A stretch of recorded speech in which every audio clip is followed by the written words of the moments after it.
ETV news కు స్వాగతం. సంక్రాంతి పండుగకు సొంతూళ్లకు వెళ్తున్న ప్రయాణికులతో హైదరాబాద్లోని ప్రయాణ ప్రాంగణాలు కిటకిటలాడుతున్నాయి.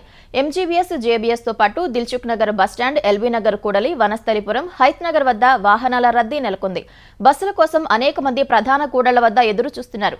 ప్రధానంగా ఏపీకి వెళ్లే రోడ్లపై రద్దీ కనిపిస్తుండగా సంక్రాంతి పండుగ కోసం దాదాపు 6,432 బస్సులు నడిపిస్తున్నట్లు టీజీఎస్ఆర్టీసీ అధికారులు తెలిపారు. అటు రైల్వే స్టేషన్లు ప్రయాణికులతో కిక్కిరిసిపోయాయి. ప్రయాణికుల రద్దీ దృష్ట్యా రైల్వే శాఖ పలు ప్రాంతాలకు ప్రత్యేక రైలు ఏర్పాటు చేసింది. మరోవైపు హైదరాబాద్ మెట్రో రైళ్లలోనూ రద్దీ కొనసాగుతోంది. నగరంలోని వివిధ ప్రాంతాల నుంచి LB Nagar, Miyapur, Secunderabad, MGBS, JBS తదితర ప్రాంతాలకు చేరుకునేందుకు ప్రజలు మెట్రో రైళ్లలో ప్రయాణిస్తున్నారు. Miyapur, Rayadurgam, JNTU, Ameerpet, MGBS, parade grounds, Secunderabad, LB Nagar, Uppal తదితర స్టేషన్ల వద్ద రద్దీ నెలకొంది. హైదరాబాద్ నుంచి చేరుకున్న ప్రయాణికులతో విజయవాడ బస్టాండ్, రైల్వే స్టేషన్ రద్దీగా మారింది. కోస్తాంధ్ర, ఉత్తరాంధ్ర వెళ్లేవారు ఎక్కువ ఉండటంతో అదనపు బస్సులు ఏర్పాటు చేసి ప్రయాణికులను సొంతూళ్లకు చేరవేస్తున్నారు. రద్దీ పెరిగితే అప్పటికప్పుడు అదనంగా బస్సులు సిద్ధం చేసేలా ఏపీఎస్ఆర్టీసీ ఏర్పాట్లు చేసింది. సంక్రాంతి పండుగ కోసం సొంతూళ్లకు వెళ్లే ప్రయాణికులు టోల్గేట్ల వద్ద ట్రాఫిక్ జామ్లో ఇరుక్కోకుండా పోలీసులు ముందస్తు చర్యలు చేపట్టడంతో వాహనాలు సాఫీగా వెళ్తున్నాయి. ఏపీకి వెళ్లే వాహనాలను, తెలంగాణలోని పలు జిల్లాలకు వెళ్లే వాహనాలను పోలీసులు ప్రత్యామ్నాయ రహదారుల నుంచి పంపిస్తున్నారు. హైదరాబాద్, విజయవాడ హైవేలో పంతంగి టోల్గేట్ వద్ద రద్దీ తగ్గించేందుకు అద్దంకి, నార్కట్పల్లి రహదారికి బదులుగా సాగర్ మీదుగా వాహనాలను పంపిస్తున్నారు. ఎల్బీ నగర్ నుంచి వెళ్లే వాహనాలను బిఎన్ రెడ్డి, ఇబ్రహీంపట్నం మీదుగా సాగర్ కు మళ్లిస్తున్నారు. ఔటర్ రింగ్ రోడ్డు నుంచి వెళ్లే వాహనాలు బొంగుళూరు ఎగ్జిట్ నుంచి సాగర్ కు ప్రత్యామ్నాయ రహదారి ద్వారా పంపిస్తున్నారు. విజయవాడ ప్రధాన రహదారికి ప్రత్యామ్నాయంగా ఉప్పల్, ఘట్కేసర్, భువనగిరి ద్వారా చిట్యాల వెళ్లేలా చర్యలు తీసుకున్నారు.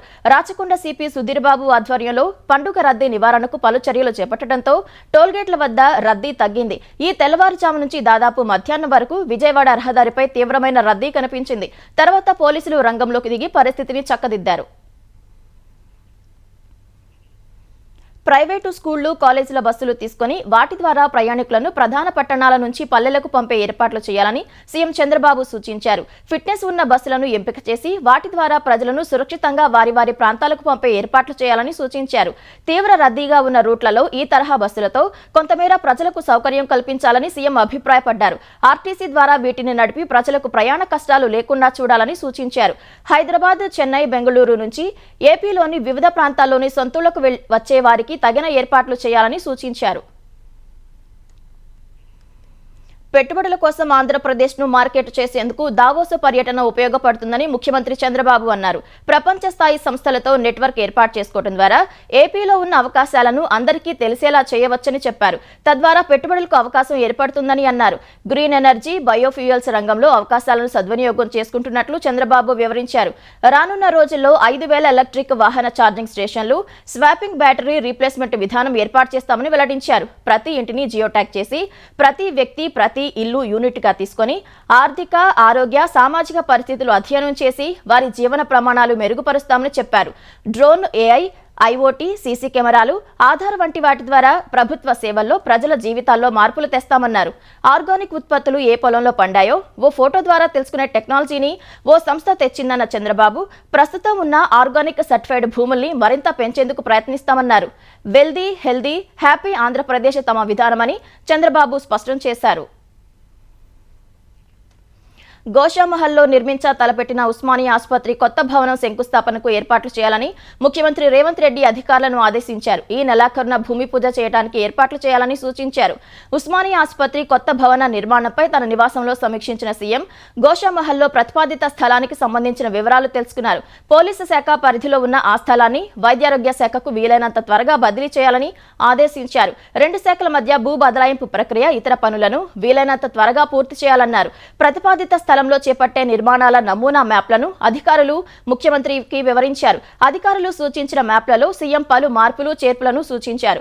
అన్ని రకాల ఆధునిక వస్తువులతో ఉండేలా ఆసుపత్రి నిర్మాణం ఉండాలని తెలిపారు. రోడ్లు, పార్కింగ్, మార్చురీ, ఇతర మౌలిక సదుపాయాలను భవిష్యత్ అవసరాలు దృష్టిలో పెట్టుకుని నమూనాలు రూపొందించాలని తెలిపారు. భవిష్యత్తులో రోడ్డు విస్తరణ, ఫ్లైఓవర్ లాంటి నిర్మాణాలు చేపట్టినా ఇబ్బందులు తలెత్తకుండా డిజైన్లను రూపొందించాలని సూచించారు. కార్పొరేట్ ఆసుపత్రులకు ధీటుగా అత్యాధునిక వస్తువులతో ఆసుపత్రి నిర్మాణానికి ప్రణాళికలు సిద్ధం చేయాలని సీఎం అధికారులకు సూచించారు. ఆదివాసీల కోసం కాంగ్రెస్ ప్రభుత్వం ఎన్నో చట్టాలను తీసుకువచ్చిందని తెలంగాణ మంత్రులు స్పష్టం చేశారు. అటవీ చట్టాల ప్రకారం భూమి లేని ఆదివాసీలకు భూ పంపిణీ చేస్తామని హామీ ఇచ్చారు. నల్గొండ జిల్లాలో మంత్రులు ఉత్తమ్ కుమార్, కోమటిరెడ్డితో కలిసి ఉప ముఖ్యమంత్రి భట్టి విక్రమార్క పర్యటించారు. నాగార్జున సాగర్ ప్రాజెక్టు హౌస్ లో ఆదివాసీ సాధికారత శిక్షణ కార్యక్రమంలో మంత్రులు పాల్గొన్నారు. అటవీ ఉత్పత్తులపై ఆదివాసీలకే హక్కు కల్పించేలా ప్రయత్నిస్తామని భట్టి విక్రమార్క భరోసా ఇచ్చారు. ఎస్సీ, ఎస్టీ సప్లాన్ నిధులను పూర్తిగా ఖర్చు చేసే బాధ్యత తీసుకుంటామని వెల్లడించారు. అధికారంలో ఉండబట్టే ఆదివాసీలకు మంచి చేయగలుగుతున్నామని ఉత్తమ్ కుమార్ రెడ్డి వెల్లడించారు. ఇందిరమ్మ రాజ్యం నిలుపుకోవాల్సిన బాధ్యత ఆదివాసీలపై ఉందని మంత్రి కోమటిరెడ్డి అన్నారు. సంక్రాంతికి ముందు సిద్దిపేట జిల్లాలో తీవ్ర విషాదం నెలకొంది. మర్కూక్ మండలంలో ఉన్న కొండపోచమ్మ సాగర్లో ఈతకు వెళ్లిన 5 యువకులు మృతి చెందారు. ముషీరాబాద్కు చెందిన 7 యువకులు కొండపోచమ్మ సాగర్లో ఈతకు వెళ్లారు. అందులో 5 యువకులు ధనుష్, సాయిలు, లక్కీ, దినేష్, జతిన్ అనే యువకులు దుర్మరణం పాలయ్యారు. ఈ 5 17 నుంచి 20 ఏళ్ల లోపు వారే ఉన్నారు. మరో 2 యువకులు సురక్షితంగా బయటపడ్డారు.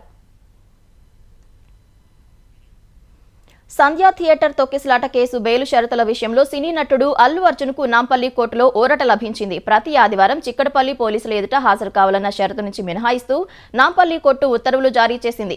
ఇదే సమయంలో సినిమాల షూటింగ్ నిమిత్తం విదేశాలకు వెళ్లేందుకు అనుమతి ఇచ్చింది.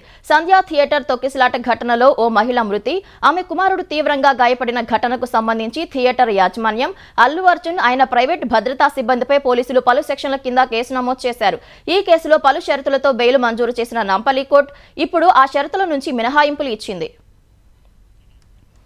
అమెరికా లాస్ ఏంజలస్ లో చెలరేగిన కార్చిచ్చులు కాస్త శాంతించాయి. గాలులు మళ్లీ వేగంగా వీచే ప్రమాదం ఉన్నందున మండుతున్న కార్చిచ్చులను అదుపు చేసేందుకు అగ్నిమాపక దళాలు తీవ్రంగా శ్రమిస్తున్నాయి. కార్చిచ్చు సమయంలో నీటి కొరత తలెత్తడంపై కాలిఫోర్నియా గవర్నర్ స్వతంత్ర దర్యాప్తునకు ఆదేశించారు. లాస్ ఏంజల్స్ లోని పసిఫిక్ పాలిసేడ్స్, ఈటన్ సహా కార్చిచ్చుల ప్రభావిత ప్రాంతాల్లో ఖాళీ అయిన ఇళ్లలో దోపిడీలు జరుగుతుండటంపై ప్రభుత్వం అప్రమత్తమైంది. అన్ని ప్రాంతాల్లో రాత్రివేళ కర్ఫ్యూ అమలు చేస్తున్నట్లు ప్రకటించింది.